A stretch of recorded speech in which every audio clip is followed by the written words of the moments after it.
Father Joseph Mary Wolfe from EWTN.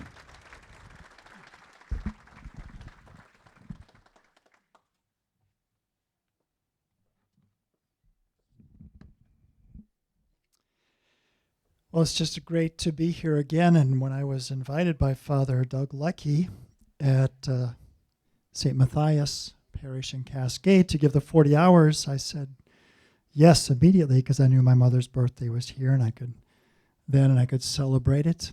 And then it worked out for me to be here for the radio conference as well, this dinner tonight. And you know, Mother Angelica passed away last year on Easter Sunday. And we had put all of these hours and works into creating the Vespers booklets and those sorts of things with the Office for the Dead. Well, when she died on Easter Sunday, that had to go out the window because you can't do the Office of the Dead during the octave of Easter. But we saw that as providential, and I know that she is helping us and helping the network to continue to grow. Please God, from her place in glory. And I was asked to do an interview for NPR, for the radio, about Mother Angelica. And the interviewer asked me if I had ever witnessed any miracles at EWTN. And I told her this story, this serious interviewer, and even she laughed at this story of how when the sisters and mother were still at EWTN, I was there and I was at the back of the chapel, and there was a father and his little 5-year-old boy that were about to go into the chapel. He said, "This is Ignatius." He said, "We had come here several years ago because my wife and I had been childless for many years. And so we came here and we asked Mother and the sisters to pray. And this is Ignatius, and he's got 4 brothers and sisters. So we're here to ask him to stop praying."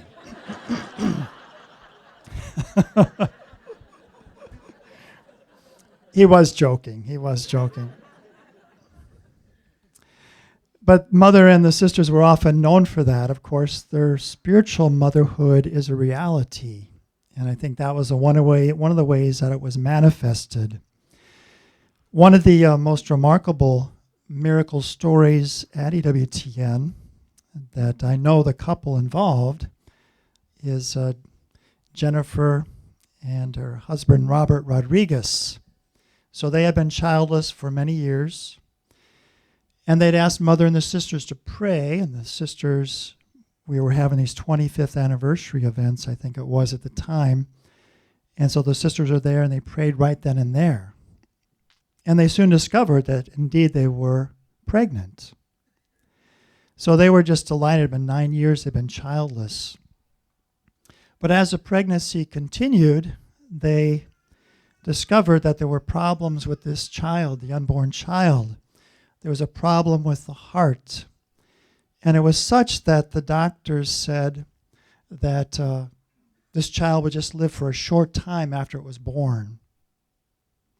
So they even sent Robert and Jennifer to a psychologist to prepare them that you're just going to have a short time to bond with this child and just take advantage of that time, love this child, be with this child, but be ready to give the child back to God because it will only live for a short time.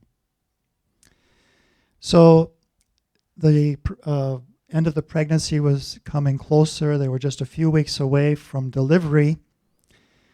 And they took another ultrasound. And all this time, Jennifer is going to Vespers. The friars have public Vespers, and we always have benediction of the Blessed Sacrament as part of the Vespers. So she was going. Pope John Paul II had just died. And so she was doing this prayer for his intercession. So 3 weeks before she's about to deliver, they take an ultrasound. And the doctor says to the nurse who brings him the scans, says, "You brought me the wrong file. I need Mrs. Rodriguez's file." "Doctor, those are her files. Those are the scans we just took." "They can't be." The child was healed. The child was healed. And she's a healthy little girl even now. You'll see her occasionally come up with her sister, Therese. They're the two little girls that are often at the back of the line to receive communion on the televised Mass. You'll see Jennifer, their mother, and the two little girls. Her name's Colette. Colette and Therese. So, miracles are something that the church says are necessary to make revelation credible. So why do we believe what God has revealed? It's true. It makes sense. But miracles have always accompanied the proclamation of the gospel. When our Lord walked on the earth, in the lives of the saints, through Our Lady, and so on, these are confirmations of the truth of what we believe. And I say that EWTN itself is an ongoing miracle. All of these years of God's providence. And it's just remarkable that we have 450 employees, I think it is now, and we have an office in Rome and Washington, D.C., and California, and all of these wonderful things that continue to develop. Well, tonight I especially wanted to talk here about Fatima, this 100th anniversary year of Fatima. And we went over in May to do some production in Fatima. So we took a group over there to prepare for the 100th anniversary year. And on our flight back, I was seated next to this young lady. She was studying Spanish in Spain. So we were having a conversation. She said, well, what were you here for? So we're doing some productions about Fatima. Did you ever hear about Fatima? No. So I told her a few little details, and I had this little booklet by Father Robert Fox with a summary of it. And I talked to her about this miracle that 70,000 people witnessed on October 13th, 1917. I just wanted to read a couple of the eyewitness accounts. One of the people that I did interview was a man by the name of Nuno Prazeres. His grandfather was a friend of Francisco's. Today is Blessed Jacinta's birthday. Today, she was born in 1910, March 11th. She died just before her 10th birthday. But Nuno's grandfather, he grew up hearing these stories about the miracle that 70,000 people witnessed of the sun. Now listen to a couple of these eyewitness accounts. And one of them was by a person who was part of the anti-Catholic publications in the area. But the first one was I'm going to read to you, is from a priest who was 9 years old at the time. His name is Ignacio Lorenco. He said, I was only 9 years old at this time, and I went to the local village school. About midday, we were surprised by the shouts and cries of some men and women who were passing in the street in front of the school. The teacher, a good pious woman, though nervous and impressionable, was the first to run out on the road with the children after her. Outside, the people were shouting and weeping, pointing to the sun. It was the great miracle, which one could see quite distinctly from the top of the hill where the village was situated, the miracle of the sun, accompanied by all its extraordinary phenomena. I feel incapable of describing what I saw and felt. I looked fixedly at the sun, which seemed pale and did not hurt the eyes. Looking like a ball of snow revolving on itself, it suddenly seemed to come down in a zigzag, menacing the earth. Terrified, I ran and hid myself among the people who were weeping and expecting the end of the world at any moment. Near us was an unbeliever who had spent the morning mocking the simpletons who had gone off to Fatima just to see the ordinary girl. He now seemed to be paralyzed, his eyes fixed on the sun. Afterwards, he trembled from head to foot and, lifting up his arms, fell on his knees in the mud, crying out to Our Lady. Meanwhile, the people continued to cry out and to weep, asking God to pardon their sins. We all ran to the two chapels in the village, which were soon filled to overflowing. During those long moments of the solar prodigy, objects around us all turned the colors of the rainbow. We saw ourselves blue, yellow, red. All these strange phenomena increased the fears of the people. After about 10 minutes, the sun returned to its place. When the people realized the danger was over, there was an explosion of joy, and everyone joined in thanksgiving and praise to Our Lady. The Freemason publication, O Secolo, had a man who was there also to disprove this promised miraculous event. And he wrote how there, where the carriages were crowded together, were hundreds of people. They stayed because they didn't want to go across the mud. We saw the huge crowd turn toward the sun, which appeared at its zenith, clear of the clouds.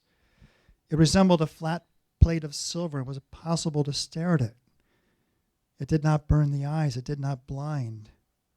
Then a tremendous cry rang out, and the crowd nearest us were heard to shout, "Miracle, miracle, marvel, marvel." And before the dazzled eyes of the people, whose attitude transported us to biblical times, and who, dumbfounded, heads uncovered, contemplated the blue of the sky, the sun trembled.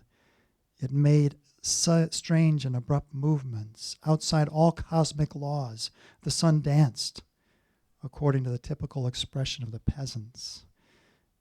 And those fellow Freemasons, ridiculed him for writing this, but he repeated it in a later publication with photographs. So we know that, the message of Fatima is not something that is public revelation. It's a private revelation. The rector of the shrine, Father Carlos Cabasinas, he said, really, Fatima summarizes our Catholic faith.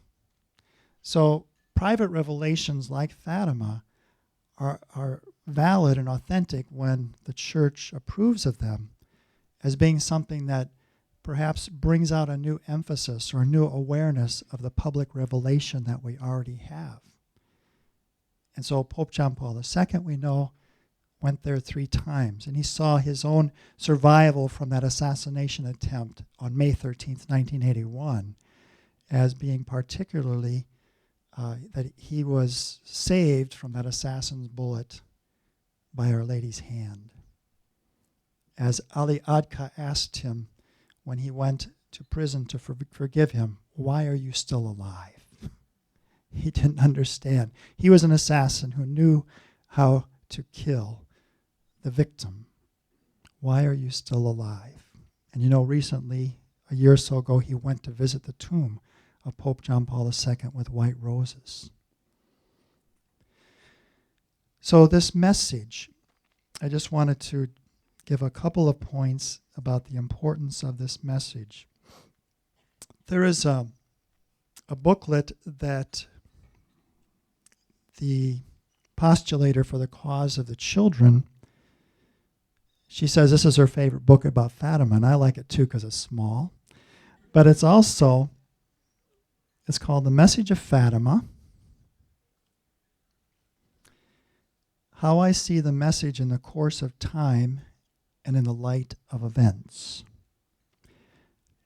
This is written by Sister Lucia, and it was written under obedience. She said, I don't have time to do this. You have to do it. She was put under obedience by the Provincial of the Carmelites. And the request was that it wouldn't be so much something that was dogmatic, because this is like 60 years after the Fatima apparitions. But what it was intended to be was, Lucia, you were the first to receive the message of Fatima. You were the first to live it. What have you come to know after 60 years of living these messages? How has it impacted you from your own experiences? How are we to live this message, to learn from you in your living out these messages of Fatima? And there's some just very beautiful thoughts in here. I'll just share with you a couple of them. And the one is how she said, Our Lady first came, and she said, I have come to ask you to come here, on the 13th of every month. And Lucia brings out the point, in Portuguese and Spanish, there's a formal you and there's a familiar you. So if you're familiar with somebody, you use this familiar form. If there's a sign of greater respect of someone of great dignity, you use the formal you. Mary uses the formal you in addressing these little children. And one of the points that she brings out is that, are you willing to accept the sufferings that God may send you for souls? Again, she says, God totally respects our freedom, that we can accept the invitation, but we don't have to. Like Dr. Anders was saying, we're not forced. It's faith. It's responding to his love, his invitation. And Lucia said, this is an appeal to the world. It was another appeal from God to faith and hope and love to return to him. Because you had this whole atheistic movement that was happening in Russia, this atheistic communism that was going to be spreading all of these errors and destruction. So what's God's answer to that? The faith of these little children. What was another answer to that? St. Maximilian Mary Kolbe. Do you know that he begins the Militia Immaculata, the Knights of the Immaculata, October 16th, 1917. They're now 4 million members all over the world. And what was he seeing? He was seeing this anti-clericalism in Rome and in Italy. And so as a seminarian, he wanted to put everything under Mary's patronage because he saw that she, in a very particular way, would help them to be effective, as they were, remarkably effective. And so God chooses these little children because he likes to choose Davids to conquer Goliaths. He likes to choose a Mother Angelica with $200, no TV, to build the largest religious network in the world. So that was one of the points that Lucia brings out. His immense delicacy, she wrote, with which God treats his humble creatures and respects the gifts which he has bestowed on them. He does not wish to be served by force, but out of love. But out of love. Pope John Paul II, he went there in the year 2000, May 13th, he beatified Jacinta and Francisco, the youngest non-martyrs ever beatified. And there was a question or an objection that was raised. Well, can children have heroic virtue? They're just children after all. Could they have experienced the difficulties of life and persevered for them and really achieved heroic virtue? And Pope John Paul really answered that in his homily that day. Because he said, at the end he addressed children. He says, tell your parents and teachers to enlist you in the school of Mary. And he quotes St. Louis Marie de Montfort. She will take you on the short, the sure, the smooth, the safe path to union with Christ. Something that he himself experienced, as Mary is very much an essential part of his own pontificate. But he said, yes, they're children, and yet Mary helped them to advance so quickly, and she will help us too, as Maximilian Mary Kolbe understood too, that she would be really a key to the fruitfulness and effectiveness of his work of evangelization. You know, Mother Angelica incorporated EWTN. It first became an entity on December 12th, 1980, the feast of Our Lady of Guadalupe. She is the star of the new evangelization, Pope John Paul II called her. The very first broadcast was August 15th, 1981. That was also the first public appearance of Pope John Paul II after the assassination attempt. And then it was in 82 when he goes there to Fatima, seeing this third secret being fulfilled in what he had experienced, and that, again, this message of Fatima was being lifted up for us to embrace anew. Just a final point that I would like to make as well is that it's 100 years later. It's 100 years later, but this message still has a validity for us. It's for us to live it out. You know, that Mary told us that we should always go forward with hope, with the rosary, that by praying the rosary, we can bring peace to the world. Just that simple prayer, and Lucia reflecting on that. Why the rosary? Why the rosary? And she said, because it's a prayer that's simple but profound, that anyone can pray, the educated or the simple, the child, the adult. It's a prayer in which, like Mary, we ponder the mysteries of Jesus' life, but with Mary. And she helps us to enter more deeply into those mysteries. And I often say, you know, I one time asked Mother, how do the angels do battle? The good angels, the bad angels? She said, with the truth. With the truth, that's how the good angels do battle against the bad. Well, what are we saying when we're repeating the Hail Mary? We are expressing the truth. God became man.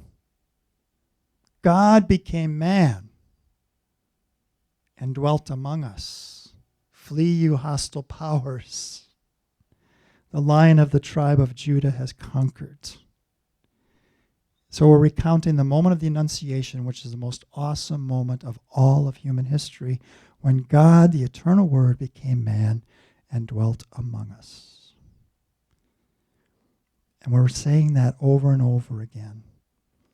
And we're reflecting on the mysteries of his life by which he wrought salvation in us. And that's powerful. It's powerful because Mary is our mother. And she goes with us. And when we take the rosary, it's like we're taking her hand and she's leading us into battle. We're part of the heel, as Louis de Montfort saw, the heel of the woman that crushed the serpent. And we're part of that humble heel of Mary that's crushing the work of the evil one. Mary, lead us. Be with us. Take us as those who join you in this struggle. Thank you for teaching us at Fatima, and help us to fulfill our own role and mission in this time. Amen.